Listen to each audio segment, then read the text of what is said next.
Hello everybody and welcome to Books of Blood. My name is John. So last night I did my top 5 favorite male superheroes who are magically or supernaturally based. I said that in a couple of days I would give you my top 5 female superheroes who were magically or supernaturally based. I know it has been a couple of days, but I decided to go ahead and do that tonight. Now this is my second time doing this video. What happened was I was recording this through the UCut video app, and when I finished the video, there's a thing where it comes up and you can hit retry or okay. Okay, of course, meaning you're satisfied with your work and you want to get started editing it and doing whatever you need to do to it. I hit the retry button instead. So this is my second time trying to do this video.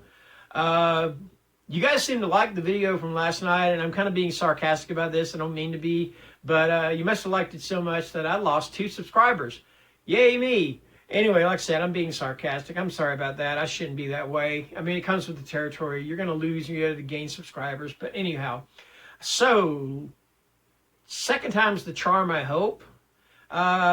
So let's go ahead and get underway. And again, I said that there was no preference to these. There is a preference. I do have a least favorite to a most favorite. So that being said, starting at number 5, my least favorite, or my number 5, is Purgatori. And that is T-O-R-I. All right. Purgatori, now she's one of those that I didn't really get to read a whole lot of her early comics.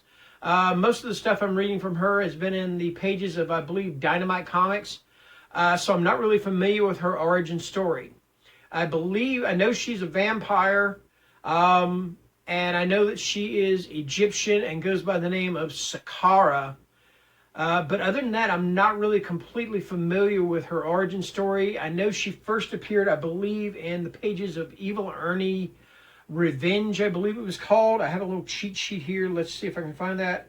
Yes, she first appeared in Evil Ernie Revenge #1 back in October of 1994. And yes, she does go by the name of Sakara. She is a vampire, and there's something else about her too, but I don't remember what it is. So yeah, anyway, that's my number 5 pick, and that is Purgatori. Okay? And with Purgatori and another character that I'm going to talk about on here in a few minutes, again, my not being too familiar with their origin story, and their origin stories are really kind of long. I'm going to leave links down in the description along with links to the artist, giving credit to the artist that I'm going to feature on here. That will kind of help you get a little bit of insight into her origin and the other character's origin. All right. So that being said, let's move on to my number 4 pick. And my number 4 pick is Witchblade. And now with the Witchblade, the title Witchblade, which is the title of the comic book, Witchblade is not the name of the character. Witchblade is the name of the gauntlet that the character wields. All right. And the thing about the Witchblade, the gauntlet, is that it is a sentient being. It is male. And it always chooses a female to wield it.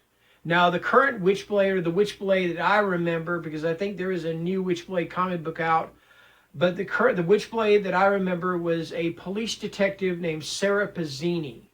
And Sarah was wounded in a battle. She was wounded in a gun battle, and the Witchblade chose her to be its new wielder. All right. So that being said, there have been a ton of Witchblade, wielders of the Witchblade over the years. In fact, it goes all the way back to caveman days. Okay. So what the Witchblade does is it offers, of course, magical powers, and it offers protection to whoever wields it, to whoever it deems worthy of wielding it. And it covers them with this armor. And depending on how dangerous the situation is how much armor it covers them with. All right. So yeah, that is my number 4 pick, and that is Witchblade. Okay. So my number 3 pick, and my number 3 pick is Lady Death. Lady Death, like Purgatori, is one that I'm not real familiar with her entire origin story. I believe her origin story pretty well goes that she was kind of like a, I know she first appeared in the pages of Evil Ernie. Now, Evil Ernie was a comic book about this serial killer who basically hated everybody. He basically wanted everybody dead. And she was kind of this guide, kind of this muse. She was kind of his, I guess you could say, his god or his goddess.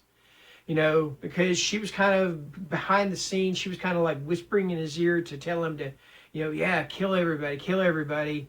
But I actually have not ever, I think I've only read like, I don't think I've ever read any Evil Ernie comics. So looking back on her, I can't really give you a whole lot of specifics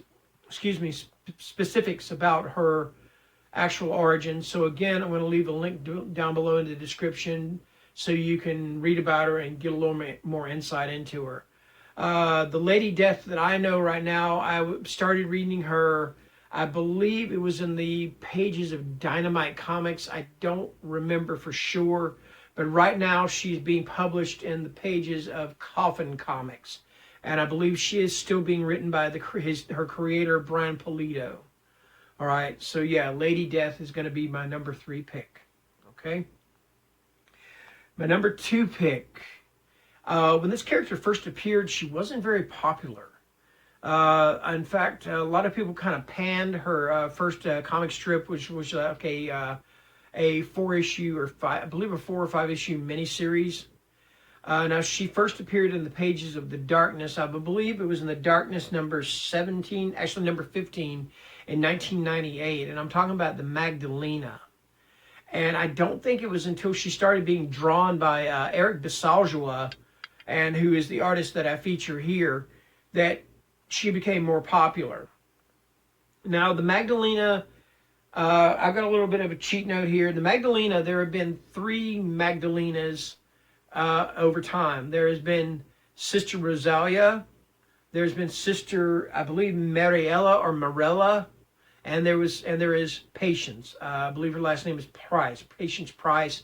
And as far as I remember, she is the current Magdalena. I don't think there's been anything published lately, because what they do with hers is they put it out in like 3 and 4 issue series over time. All right.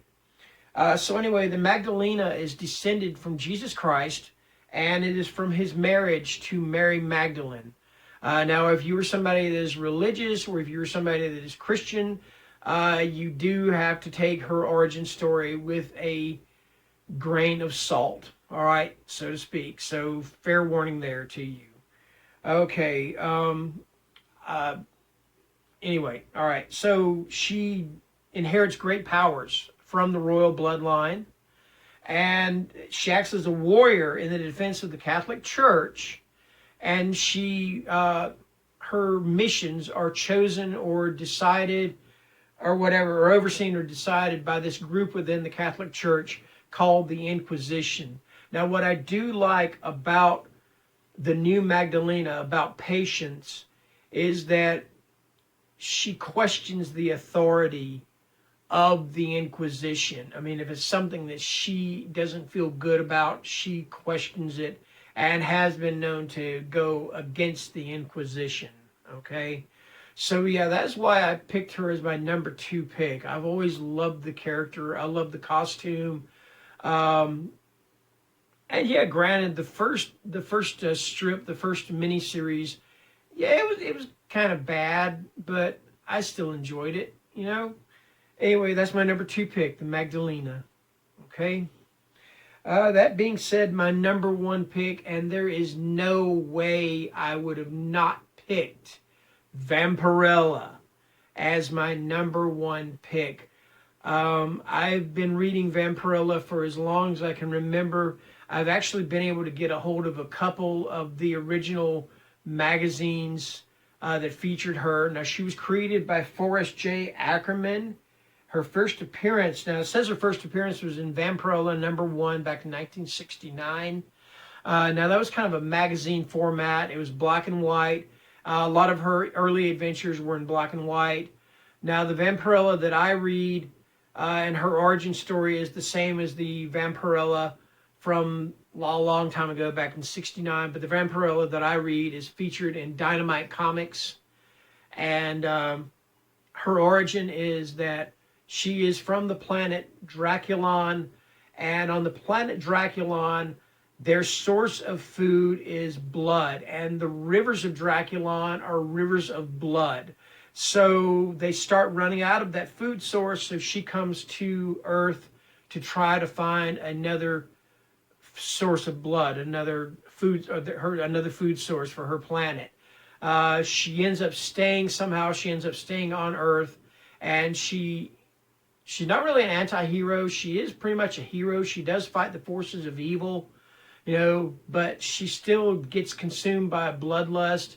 She still does things that a vampire will do, which is to suck the blood of the living. And she can sprout wings, like bat wings. It's really cool to see. So, yeah, I mean, put all that together, and she is just a fantastically cool, supernaturally or magically based superhero. And, of course, the costume is iconic. I mean, you got to love that costume, So, yeah, that's my picks for my top 5 favorite magically or supernaturally based superheroes. Okay? So, female superheroes, excuse me. So, what are some of your favorites? Male or female? What are some of your top 5 favorite male-based superheroes or male or female supernaturally based or magically based, superheroes? Tell me down in the comments, because maybe somebody I like too. All right? So that being said, have a great evening and good night.